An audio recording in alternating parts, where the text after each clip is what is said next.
Good morning, everybody. Good morning. So we're very pleased to be here in beautiful Ward 1 to provide an update, not a situational update on COVID, but an update on DDOT projects and DPW projects in our community. It's fantastic to be outside in the community to celebrate a long-awaited project as well as some upcoming initiatives.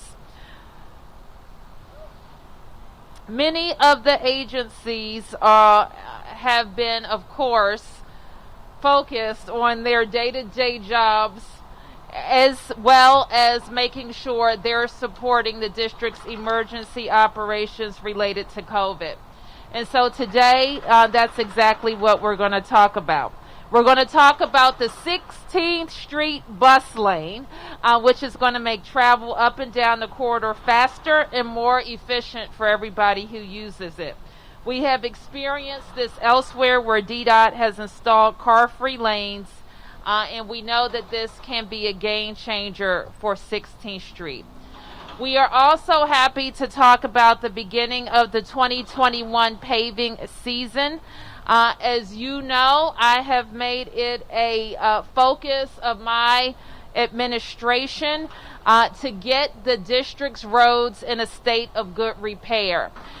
We have outlined it, we've planned it, we've budgeted it and invested in it, and our DDOT teams have responded by executing it in an exemplary way. DDOT has paved more than 240 miles of roadways across all 8 wards of Washington, D.C. So we're going to build on that progress and get more of our roads in the state of good repair. I ask you to follow us at DDOT to see the progress year to year and what the plan is for the years moving forward. We are also joined by the Office of the Clean City and the Department of Public Works, because the start of spring also means renewed focus on keeping D.C. beautiful. We often hear, certainly I do, from people visiting us how beautiful the city is, how clean the city is, and how green the city is. We already have more than 75 events planned for Saturday's citywide cleanup. We also continue to appreciate residents who call 311 to report overflowing trash cans or any missed household trash or bulk trash pickup. And in just a moment, the team is going to talk about how residents can help us manage trash and better support keeping DC beautiful. So that's a lot to talk about. And let me start by introducing my team. First, you're going to hear from the Interim Director of DDOT, Everett Lott, the Director of DC Clean City, Julie Lawson, and the Interim Director of DCDPW, Director Davis. So, with that, Everett.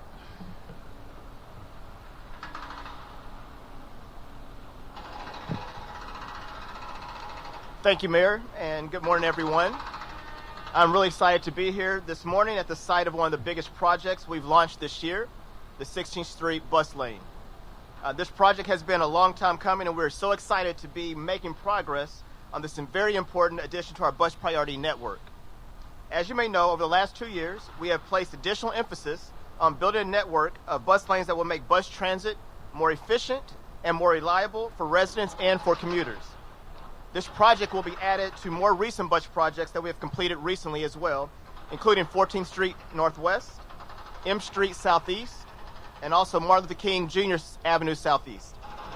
I want to acknowledge Hunte Kim and the whole DDOT team that have helped to spearhead this project. You guys have done a great job. And I'm also very excited to be here to celebrate the beginning of paving season 2021. As the mayor said, we have had 2 remarkable paving seasons, and we're excited to continue to build on that work in the coming weeks and months. This year we will pave more than 85 miles of roadway, repair over 109 miles, and 369 blocks of sidewalks across all 8 wards of the district. Creating our paving plan is a collaborative effort across many divisions and the team as an agency.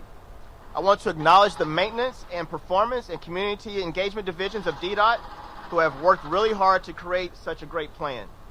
Each winter, we use data, resident requests, our metrics to assess our infrastructure and to create our paving plan. That plan is posted at Mayor.dc.gov/pavedc, and we invite the public to follow us as we proceed with our progress. Again, I want to thank you, Mayor, and thank everyone, and hope we have a happy paving season. Let me please turn over to the Director, Julie Lawson. Thank you, Mayor. Thank you, Mayor. Thank you, Interim Director Lott. I'm so pleased to be here to talk about the bringing back our spring cleanup. This is the third year we've done it in DC, and we can tell by all of the attention that people are really eager to get outside and work in fellowship with their neighbors, their friends, and their family, see them all again. Between the ANC commissioners, civic associations, main streets, mayors of their blocks hosting their events, and all the households that have taken individual trash-free DC pledges, Mayor, I'm proud to tell you we now have more than 100 cleanups happening this Saturday across the district.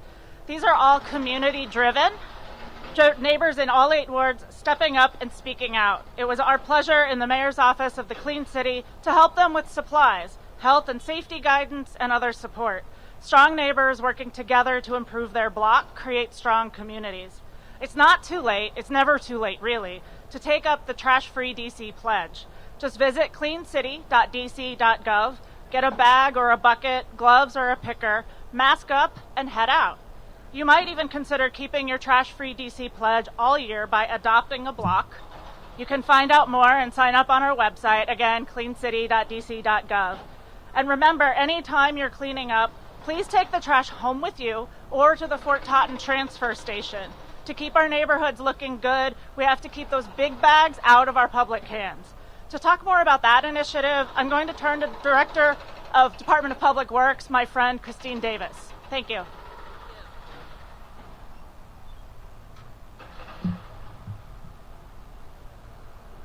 Good morning. I'm Christine Davis, Interim Director of the Department of Public Works. Thank you, Madam Mayor.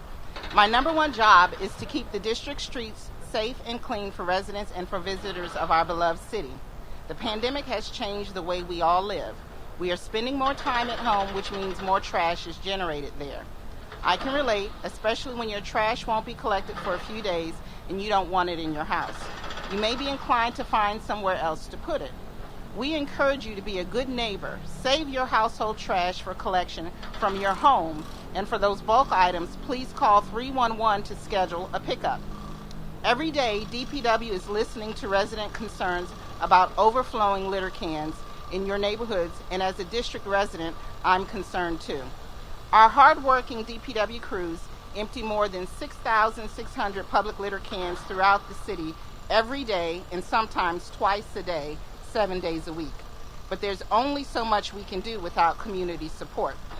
Within hours following collection by our DPW crews, many of the district's public litter cans are rapidly filled with trash from people's homes, apartment buildings, and other places. You can help prevent these cans from overflowing between collections by placing household trash items in residential receptacles. Saving public litter cans for transient waste such as beverage cans, food wrappers, and dog waste bags. This will not only inhibit trash overflow, but will stop rat infestations, pollution in our waterways, and possible injury to our pets. We are also calling on residents to help prevent items from being illegally dumped. DPW solid waste inspectors patrol assigned areas daily looking for sanitation violations such as illegal dumping. In fiscal year 2020, we responded to more than 12,000 illegal dumping service requests.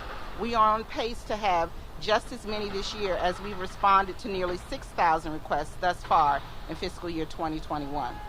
This is clearly a problem, and we need every district resident to help.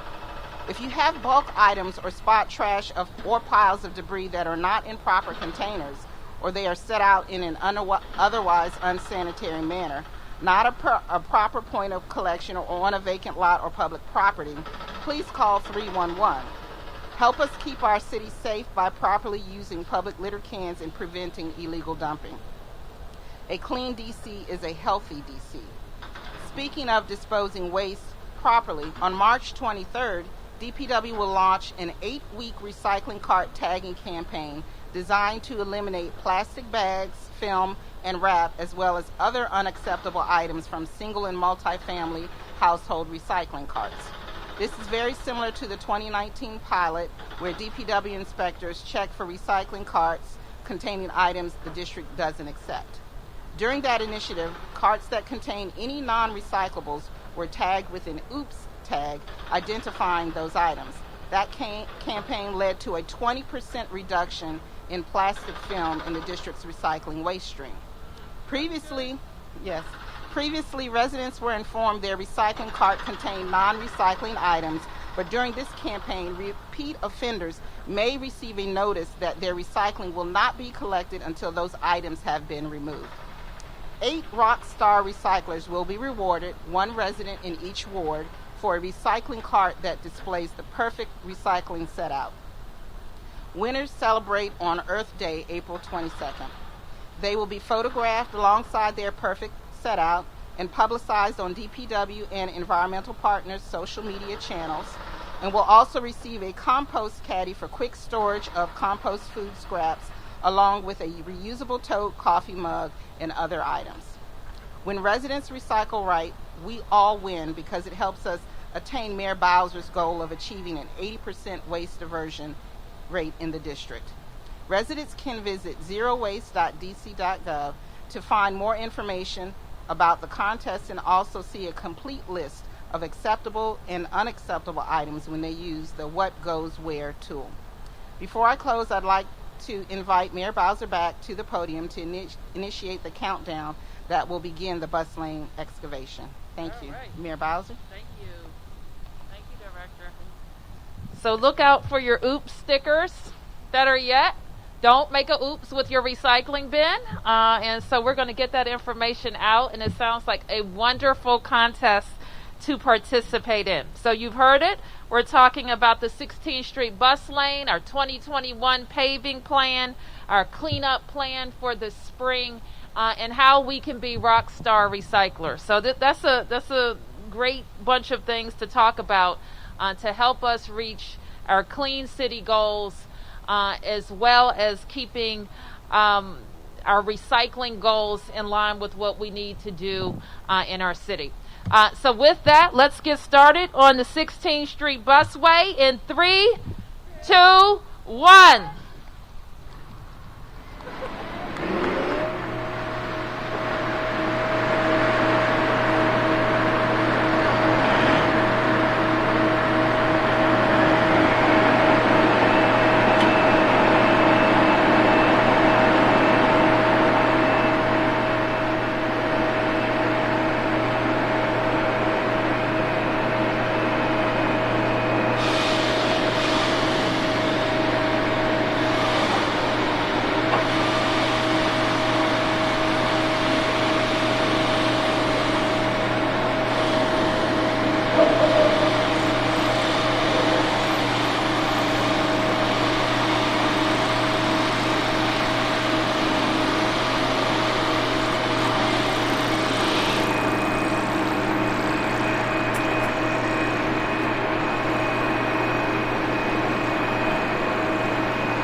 Not exactly sure how I'm going to hear your questions, but okay. And I hope everybody has on their earplugs out there, Director. It's loud. They don't. They never wear ear protection. We got to get them.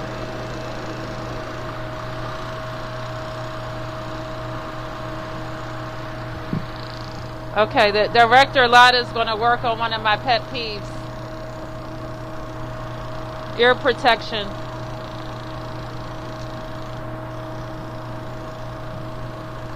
Okay, I'm getting ready to come to you guys for some quick questions in a second.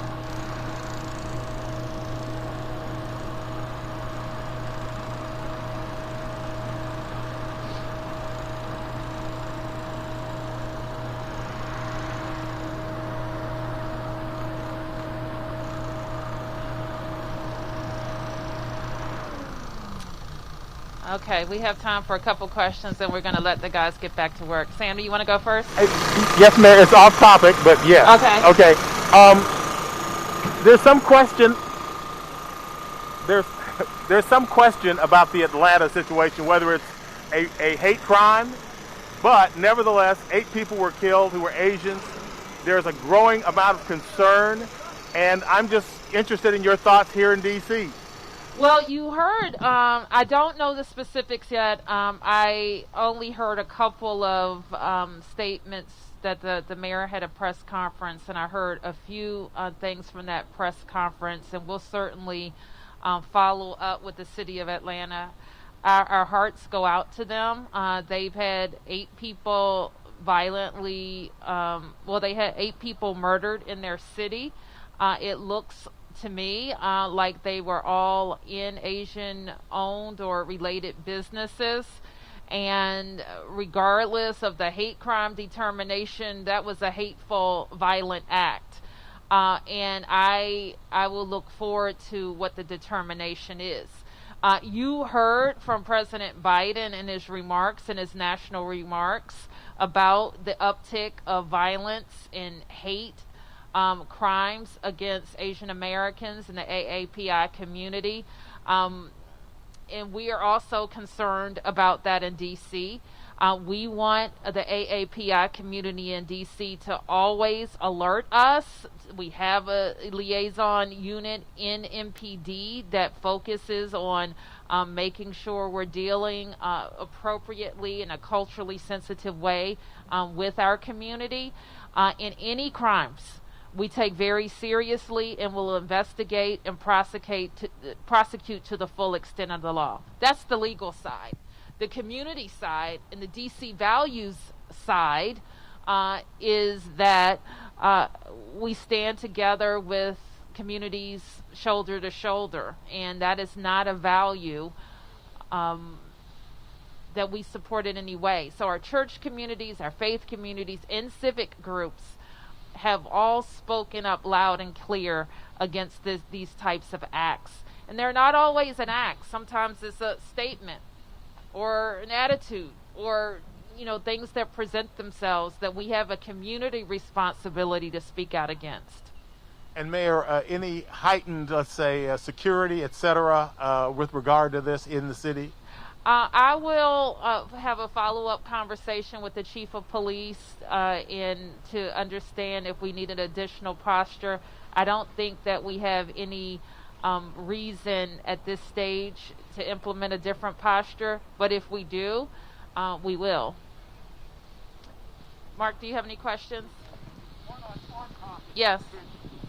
This is one of the first press conferences you've had in a year that is rather mundane, kind of normal, right? And I'm just mundane? You're talking about new roads? It's not COVID and it's not riots, it's not protests. And so exciting. I'm just wondering what it feels like for you to be having this kind of a press conference. It feels great. Now, you know, because you cover city politics and community politics, we prefer to have press conferences in the community. That has always been the hallmark of my administration. And we haven't been as able to do it. We've had a few here and there over the year, but being out in the community is much more important than always meeting at City Hall or in our press room. That has its place, certainly. But being in the community, we're going to try to do even more. And then if I could ask a couple off-topic questions. Sure. One, just what can you tell us about a COVID update as far as how many people tomorrow should expect to get an invitation to register for their appointment? Can you update us on how many doses will be allotted in the coming week or so? I don't have that right in front of me, Mark. I think we talked about the number of doses at the beginning of the week, and that hasn't changed.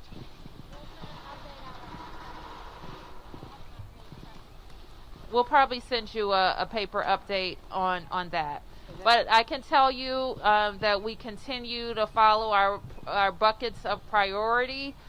putting our doses into the portal, as well as doses going to hospitals and community centers, as well as our special initiatives. It's also important to note that we are sending those invitations. You have 48 hours to respond, and then we will send a second batch of invitations by Sunday. Additionally, as I mentioned, there will be new groups of essential workers who become eligible. So they should be registered, and we will begin, I think, next week to distribute doses. Those essential workers will be in the randomized selection of appointment invitations.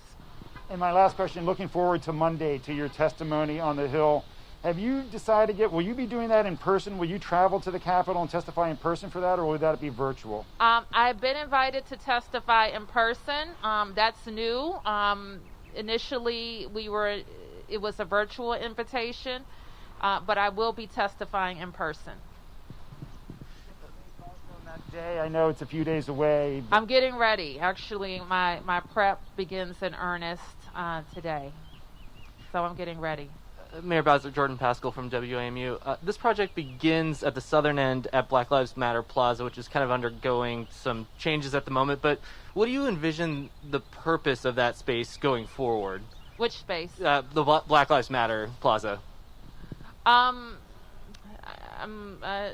not sure what you mean by purpose. Well, I mean, it's been host to, protests and rallies and all this stuff, and now there's cars on it. This bus lane project will be on that same space. Do you kind of envision it kind of staying that kind of protest area, or how do you feel that should be a space in the future? So it was going to be Black Lives Matter Plaza, and Black Lives Matter Plaza will continue to represent a place for peaceful protest and demonstration. I look forward in the future to also having a appropriate commemoration of those events surrounding the protest at Black Lives Matter Plaza. And we also look forward to it being a multi-use street. So people will be able to drive on it. Pedestrians will be able to safely traverse it. The businesses along it will also be able to better interact with it. I think you know that there is a utility project that will be underway as DDOT also post that project to have some of these more permanent installations in place at Black Lives Matter Plaza. Okay, anything else? All right, thank you, everybody.